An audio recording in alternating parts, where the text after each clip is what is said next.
പ്രിയപ്പെട്ടവരെ, നമസ്കാരം. അരുൺകുമാറാണ്. ഞാനിപ്പോൾ നിൽക്കുന്നത് നമ്മുടെ പ്രദേശത്ത് തന്നെ വളരെ പ്രധാനപ്പെട്ട ക്ഷേത്രങ്ങളിലൊന്നായ, വളരെ പഴക്കം ചെന്ന ക്ഷേത്രങ്ങളിൽ ഒന്നായ കല്ലറ ഗ്രാമപഞ്ചായത്തിനുള്ളിൽ സ്ഥിതി ചെയ്യുന്ന പരപ്പിൽ പനകുന്നത്ത് ശ്രീ ദുർഗ, ശ്രീഭദ്ര, ശ്രീ ആയിരവല്ലി ക്ഷേത്രത്തിലാണ്. അപ്പോൾ ക്ഷേത്രത്തിന്റെ കൂടുതൽ കാര്യങ്ങൾ നമുക്കൊന്ന് കണ്ടുവരാം. വരുന്ന മാർച്ച് 19, 20, 21 ദിവസങ്ങളിലാണ് ക്ഷേത്രത്തിലെ ഉത്സവം. അതുമായിട്ട് ബന്ധപ്പെട്ട കാര്യങ്ങളൊക്കെ ഇതിൽ വിശദമാക്കുന്നുണ്ട്. ക്ഷേത്രത്തിന്റെ ഐതിഹ്യവും മറ്റുള്ള കാര്യങ്ങളും എല്ലാം ക്ഷേത്രത്തിലെ പൂജാരി തന്നെ നമ്മോട് പറയുന്നുണ്ട്. അപ്പോൾ ആ കാര്യങ്ങളെല്ലാം ഇതിൽ ഉൾപ്പെടുത്തിയിട്ടുണ്ട്. ഒന്ന് കണ്ടുവരാം.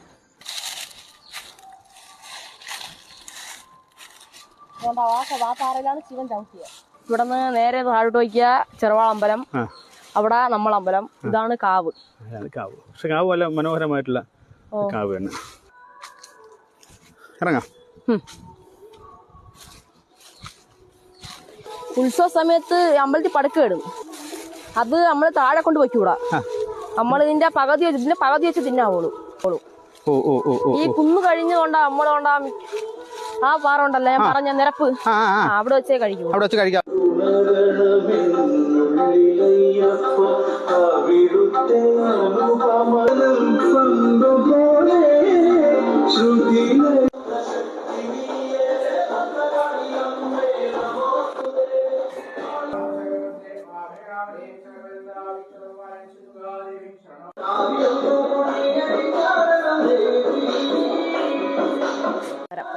കൃഷ്ണന്റെ ആൽമരം അല്ലേ? നമസ്തേ, എന്റെ പേര് അരുൺ പ്രസാദ്.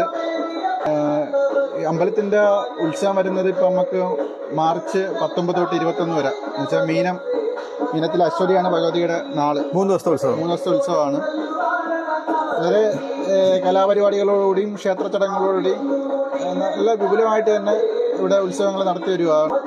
2 ദേവിമാരാണ് ദുർഗയും ഭദ്രയും. കേരളത്തിലെ അപൂർവ ക്ഷേത്രമാണ്. ദുർഗയ്ക്കും ഭദ്രയ്ക്കും തുല്യ പ്രാധാന്യത്തിൽ ശ്രീകോവിലും കണക്ക് തന്നെ തുല്യ പ്രാധാന്യത്തിൽ പൂജയും നൽകിക്കൊണ്ടിരിക്കുന്ന ഒരു ക്ഷേത്രമാണ്. ആയിരവല്ലി ഭഗവാൻ അത്രയും ക്ഷിപ്രപ്രസാരിയായിട്ടാണ് ഇവിടെ വാണരുളുന്നത്. ഇതിൽ ആയിരവല്ലി തമ്പുരാനാണ് നമുക്ക് മെയിനായിട്ട് ഇവിടെ ഉള്ളതെങ്കിലും ഭഗവതിമാർക്കാണ് ശ്രീകോവിലൊക്കെ ഉള്ളത്. നമുക്ക് 1ാമത്തെ ദിവസം ഇതിനൊരു മൂലസ്ഥാനമുണ്ട് ക്ഷേത്രത്തിന്. ഞാൻ പോയിരുന്നു. കുന്നിന് മുകളിലാണ്. അവിടെ വേറെ ശ്രീകോവിലോ കാര്യങ്ങളൊന്നുമില്ല. എന്നാലും നമ്മൾ ആ ഉത്സവത്തിന്റെ ആ ഫസ്റ്റ് ഇവിടെ കൊടിയേറിയ നമുക്ക് മെയിനായിട്ടുള്ള പൂജ വരുന്നത് മുകളിലാണ്. അവിടെ ആ ഒരു പൂജ സമയത്ത് നമുക്ക് ചോദിച്ചാൽ, അവിടെ പൂജയ്ക്ക് വരുന്നവരടുത്ത് ചോദിച്ചാൽ തന്നെ അറിയാൻ പറ്റും. ഒരു പ്രത്യേക ഒരു വൈബാണ് അവിടെ. ആ ഒരു പൂജാ സമയം ഒരു വലിയ പടുക്കയുണ്ട്. എന്ന് വെച്ചാൽ അവിടെ ഈ കാവിലോട്ട് പുരുഷന്മാർ മാത്രമേ കയറത്തുള്ളൂ. സ്ത്രീകൾക്ക് പ്രവേശനമില്ല. പുരുഷന്മാർ മാത്രമേ കയറുള്ളൂ. അപ്പൊ ഈ പുരുഷന്മാർ ഇവിടെ നിന്ന് വട്ടിയിൽ ഭഗവാന് സമർപ്പിക്കാനായിട്ടുള്ള എല്ലാവിധ പടുക്ക ഐറ്റങ്ങളുമായിട്ട് മുകളിലോട്ട് കയറിപ്പോയി അവിടെ ഒരു ശിവപൂജയൊക്കെ കഴിച്ച് ആ ഒരു പടുക്ക ഇട്ട് ആ ഒരു ദീപാരാധന സമയം നമുക്ക് ആ ദൈവത്തിന്റെ ഒരു ചൈതന്യം എന്താന്ന് നമുക്ക് ആ ഒരു സമയത്ത് നമുക്ക് അറിയാൻ പറ്റത്തുള്ളൂ. എന്നാണ് ഉത്സവത്തിന്റെ ഏത് ദിവസം? ഫസ്റ്റ് ദിവസം 19-ാം തീയതി. കൊടിയേറ്റ് കഴിഞ്ഞ ആദ്യത്തെ ചടങ്ങ് ഭഗവാനാണ്. അത് കഴിഞ്ഞിട്ട് നമുക്ക് ബാക്കിയുള്ള ക്ഷേത്ര ചടങ്ങുകൾക്ക് പുറമെ എല്ലാ ദിവസവും ഭഗവതി സേവ ഉണ്ട്.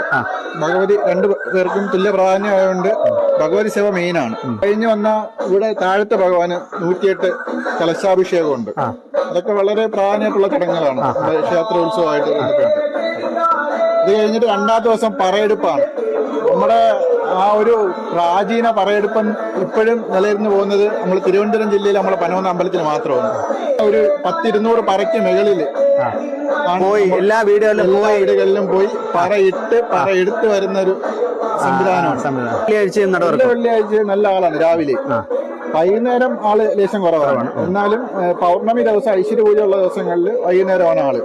കാര്യം ആദ്യം പറഞ്ഞു തരുന്നത്, അവിടെ മോളിലെ ആയിരവല്ലി തമ്പുരാന്റെ നടയിൽ ശിവ ഭഗവാൻ ചവിട്ടിയ ഒരു പാറ, ഒരു ഐതിഹ്യം. പാറയിലാണ് നമ്മൾ പൂജ കഴിക്കുന്നത് യഥാർത്ഥത്തിൽ.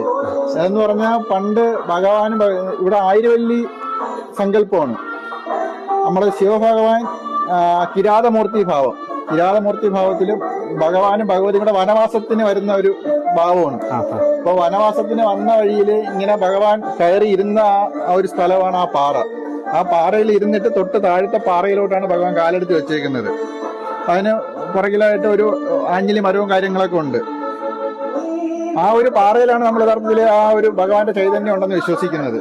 അപ്പൊ ആ ഒരു പാറയിനെ അന്നും ഇന്നും എന്നും അങ്ങനെ നിലനിർത്തിക്കൊണ്ട് പോകാനാണ് ഭഗവാൻ ഇഷ്ടം. എന്നുവെച്ചാൽ അവിടെയാണ് യഥാർത്ഥത്തിൽ ആദ്യം ക്ഷേത്രം പണിയണമെന്ന് ആളുകളൊക്കെ വിചാരിക്കുകയും അവിടെ ഒരു കിണറൊക്കെ കുഴിച്ച് ഏകദേശമൊക്കെ ആയി വന്നപ്പോഴാണ് കിണർ ഞാൻ കണ്ടായിരുന്നു.